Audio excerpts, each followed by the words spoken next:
I don't know, do you know what, Panzerspielwagen appeared with the machine guns and the rest of it. And the sergeant was in charge and he said, "Where are you going?" Well, we said, we told him this story, what happened. He says, "You're going the wrong way. You're going to the enemy." I was quite happy, you know. But he told us, "Oh, don't go that way." He said, "You must go that way. There is your a point where you should join your company again." Well, we had no choice. I don't know what the other bloke told, but I was quite happy. Oh, I said, if it wasn't for them, we would have been free. We would have walked into the Allied. But anyway, then we went to the main road. There were German lorries going up and down, and we waved them down. They stopped, picked us up. They had many, many more soldiers which they picked up. And to the HQ, where the point was, that we again reassembled, and that was the last battle. We front line, the French Legion again, attacking 3 days, and they couldn't break through. The 4th day, they tried again, and somehow, I don't know, the Italians came from behind, and through that mix-up, they crossed our defense line, and through that mix-up, the French advanced, and then, well, that was the end. And at the time, did you know where you were fighting for? Did you know where you were fighting for? You were joining the army, but did you know what the overall plan was? No. You were just young, follow the orders. And They just followed the orders, and that was that. Yeah. So, and what happened between that period and 1944? Hang on a minute, 1943, I was, the 2nd of May was my birthday.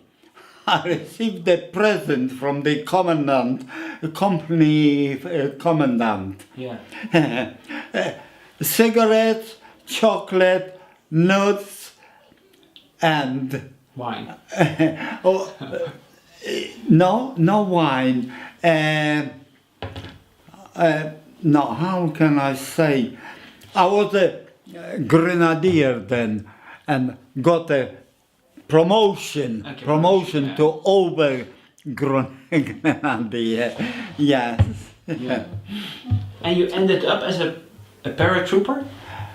No, infantryman. Infantryman. At that time in Germany, Okay. infantryman, yes. So, but somewhere down the road, you went back to Poland.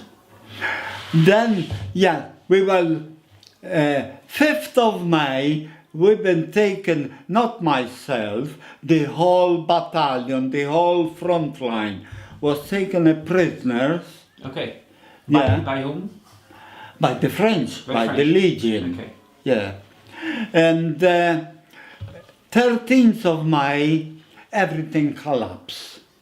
The war was finished in Tunisia. Okay, yeah. Yeah. And then I was there for 3-4 days, and somehow the word was passed to the English authority that there are Poles amongst the Germans. Then Polish officers asked the French authority to release us. And then we've been, it was transferred through the camp those many, many thousands of prisoners, and they informed us all non-German Soldiers. citizens to report at 3 o'clock by the gate. Well, we went there. There was not many of us, but altogether about 300. And the Polish authority, Polish officers, took us over, away from the rest of the German prisoners, and then we were separated, showers washed, and new underclothes, the English uniforms and so on. And we were separated, and then from Tunisia by train we traveled to Algeria, across Algeria to Morocco. We stayed in Morocco, I think, for 2 weeks. So on one day you were wearing the German uniform, and on the second day you were wearing the English uniform. Yes, yeah. How strange is that? Yeah. We stayed in Morocco for about 2 weeks, I think, and then eventually were taken from the barracks to the port by boats across to Gibraltar. Gibraltar, yeah. Gibraltar on a British ship. Okay. From there to England. When we arrived in England, Liverpool port, I was very disappointed. Liverpool, I thought England will be beautiful buildings and the rest of it, but it wasn't like that. The small little houses and dirty by the birds in port. Anyway, then we were taken to Scotland. Hang on a minute, I forgot the place now. Anyway, it was the main center, the main interviewing center in Scotland. Edinburgh? Interrogation, went through the interrogation, who you are and so on, and then we were told to change our names because we will be sent back to the battlefield in case you become a prisoner. Yeah, okay, that was that, but General Sosa, at that time he was a colonel. Colonel Sosabowski was organizing his parachute brigade. He sent us from Scotland, Leven. Leven was the HQ of the Polish parachute brigade. He sent this military band to play nicely and pictures, films, how nice it is to be a parachutist. So I said, okay, I volunteer, I will be a parachutist, yeah. And then when I was accepted to the parachute brigade, there was about 30 of us. There were officers from RAF, Navy. They wanted as many men get to the units as possible. But us parachutists volunteered, I think, 30 or 35, yes. And then they sent us to Markinch in Scotland, place Markinch. There was the company anti-tank artillery, which was action. We were actually trained, we will be dropped in Poland. Warsaw, when the uprising was in Warsaw. But it didn't turn out that Russia wouldn't allow the British aeroplanes to land in Russia and to refuel because they couldn't make it from England to Directly to Poland Poland. and back again Yeah. on the same fuel tank. And Stalin said, no, you're not going to land in my country and I'm not giving you any fuel. Well, that's why in the end it turned out we've been dropped here in England and in Holland.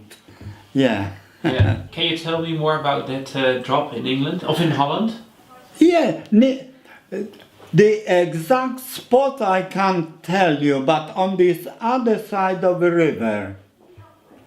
We didn't have to cross the river, but we were trying to help the British. The British were already here because I was sent the second day, not the first day. Okay, so you were sent at September 18th, Something like that, Yeah. yeah, yes. and you were dropped where? Near Drill. Oh, near Drill. Yeah. Drill, So- on the other side of the river. yeah. Yes, and well, I was detailed, I was in the anti-tank artillery. I was detailed to guard the crossroads by the HQ. Yeah. Yes. At the moment, I don't even know where it was. Yeah. So when you were in Driel, did you hear anything about the actions that happened on the other side of the river? Was that information coming from Oostwijk? Very little, very. There was, for instance, we had a radio mounted in the back of a jeep. When we landed in a glider, Yeah. jeep, trailer with ammunition and the rest of it, and motorcycles and so on. The battery commander was with us, and oh, excuse me, and he told me to get in contact with the HQ headquarters. So I put the earphones on, switched the thing on, and I didn't even contact the HQ. There was a big puff of white smoke, and that was the end of my radio. And we had no contact with anybody, you Yeah. see. We I was on the third or fourth day. I was wounded in a knee, and that was that. That was the end of my career. Here did you what happened with your knee? Yeah. I was wounded. I couldn't walk properly, and I was taken a prisoner by the Germans. Yeah. And then Then, they kept you imprisoned? oh yeah, sent to called Lemberg in Germany. Okay. I don't know Yeah. if you know. Yeah. Transit camp. There was, I think, 10 days. Then from there, they backloaded us on a train and to Sagan. Now that part of Germany belongs to Poland now. Sagan 8C, prison camp 8C. And did you remember that you had any contact with the locals during the time that you stay here in Holland, in Driel? Very little, very little. You don't speak with them that No. much. We were doing our jobs and there was And you didn't speak any English at that time? very little, Very little. very little. Yeah. Yeah, yeah. So after the war, how many times did you visit Holland? Oh, What was the first no, time? quite a few times. Yes, yeah. What was the first time? Can you remember? No, it's not the first. The first time I think about 10 years ago. Okay. Yeah, coming here every year. And did you visit a place where you were during the war? Did you see any? Did you recognize some places that you? I can't remember very little, but I have been to the place. Yes, yes, Yeah. yes, Yeah. yeah. Yeah. Interesting. Interesting, very interesting. Yes, yeah. Yeah. Yeah. So what do you think about the way how the community of Driel do the celebrations every year? How's the connection between the people of Driel and the Well, I would say the Dutch people are very kind because we, like a Polish parachute brigade against American and British, we are in a very minority, very few of us. The Americans, I think, counted about 20,000. The British Parachute Brigade, 8,000. We were included in the British yeah. contingent. And what was your rank during that time? Oh, bombardier. Bombardier. Bombardier. Shooting a gun, firing a gun. Yeah. Did you after the war speak with English soldiers? What? After the war, did you meet English soldiers? Few of them, yes. Yeah. Okay. Yeah. So did you also today visit the cemetery in Oosterbeek? Yes. What did you think Yeah. about it? Yeah. To me, very emotional. I would cry Yeah. when I hear the military band. I would cry. I don't know why, but would cry. Yes. Now, all these speeches, they are very emotional to me. Yeah. Yeah, I can understand. And you got a very sharp mind. You can. It's very clear how you tell exactly the days and the dates, the location. Yeah, that you up to now, the computer Yeah. is working all right. Yeah, that's Yes, really- yeah. Yeah. But you didn't still tell me your name. The first question is, what is your name? You said, that's not my. Oh, my original name was a Polish name, Warzyński. And we've been told, soon as we joined the Polish Parachute Brigade, we were told to change it. And my name is, well, that's a German name, Lenz. That's, Yeah, that's not a Polish name. To the name is another story. You see, when I was a prisoner of war in Germany, April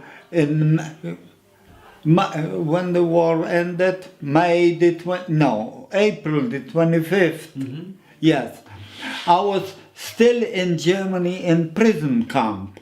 The Americans liberated us. And in the meantime, the brigade, parachute brigade, came into Germany. I didn't know that. I was with the Americans. They fed me and kept me there, and I was quite happy, you see.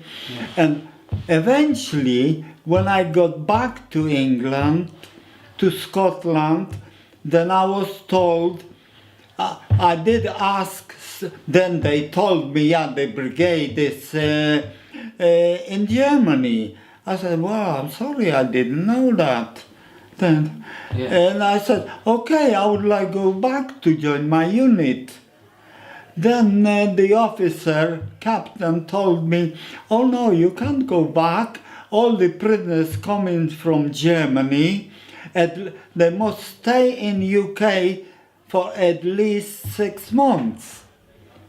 Well, I said, then he says, unless you put the application into the colonel, if he approves the application, then you can go. And I wrote a few very short application, and the colonel approved. Okay. Yeah. And then I went back to Germany. Yeah. You see? Yeah. And nowadays you're living in the States? No, that's another story. No. After the Polish army was disbanded, the English, they proposed work on a farm, quarry, or railway. And I didn't fancy that. And we had a choice to join the British Army. And I wanted to go to Canada on a contract for a 12 months so woods, forest, you know. But my friend, he didn't fancy that. He said, no, we're going to join the British Army. We put an application in. At that time, I never thought they will accept us because our language was very poor. Anyway, we put the application in, and then after about 6 or 8 weeks, it came up to report to Chester, to the military commission. I said, well, that will be the end, and they will never accept us. We can't speak English and so on.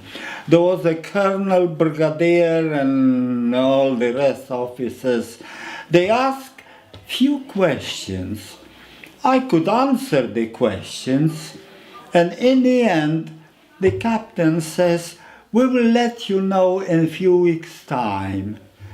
And still not knowing, am I accepted or not. Anyway, the same was with my friend.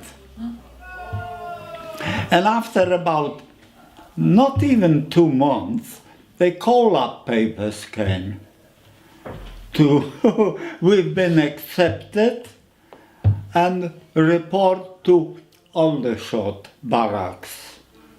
Anyway, there. And then, when we reported to the barracks, they told us, you will be 3 months on probation. If you don't like it, you can tell us, no problem, we will release you. If you behave good and the rest of it, then we will accept you. And after 3 months,